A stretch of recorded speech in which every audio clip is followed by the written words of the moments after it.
Good afternoon, everybody. It's Jeff from Rust Bucket Valley Garage. Beautiful day here in Los Angeles. Rained all last night, and that'll be important here in a second. If you have a tree in your yard and the thing sheds like anything, you will get all this in your engine compartment, on the filler panel between the engine bay and the windshield. You just clean that out with a vacuum cleaner. Okay, however, one other thing that happens is right here in the door jamb, you get an accumulation of the material right in here.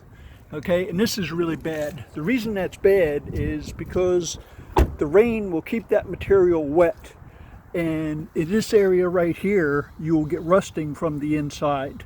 Okay, and you'll have big rust spots that will finally take and come through here, and they also take and corrode the A-pillar on the inside, the side of the dash. So that's really bad. We did a restoration on a 78 Pontiac, and their panel here is about this wide, and there was a hole from about right here to about right here, about 7 inches wide. It went all the way through into the passenger compartment. Okay, so you want to make sure you take and stop that before it starts. Okay, generally these parts are galvanized a little bit, or they're undercoated and they're in pretty good shape. However, in conditions where you have it wet all of the time, they don't stand up very well. Okay, you really need to take and clean that out. Here on the S10s, what you need to do is it's not easy to take and pull the fender off of these things because there's some hidden bolts in there. However, it is easy to take and pull out the Fender Liner. Okay, there's some bolts right here, and they're all up around the top, and you get all those out, and then there's 2 right here, and there's 1 right there, and then you go ahead and you put a spacer block in here that will allow you access to take and get your hand back inside here.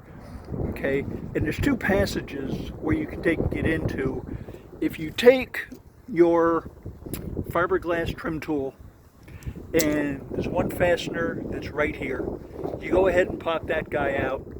Okay, and that will allow you to get your fingers inside here, and there's 2 little pockets. There's 1 here and there's 1 here that you want to take and clean those out really good. Okay, and it'll prevent all kind of corrosion from happening in here. Okay, and you want to do that on both sides, and you also want to take and do the filler panel here as well. Okay, if you do that, you shouldn't have to take and do body work that you don't have to do. Okay, got a real good video coming up for you next week, and we're actually going to be pulling the rear end apart, and we're going to be putting some axles, seals and bearings in. Got 2 new tool sets that just came, so I'll show you how those work and where I got them from and everything. I would say if you took that job to a shop, that you would probably pay $800 to $1,000. And even with parts and the tools I had to get and everything, I'm probably looking at about $220.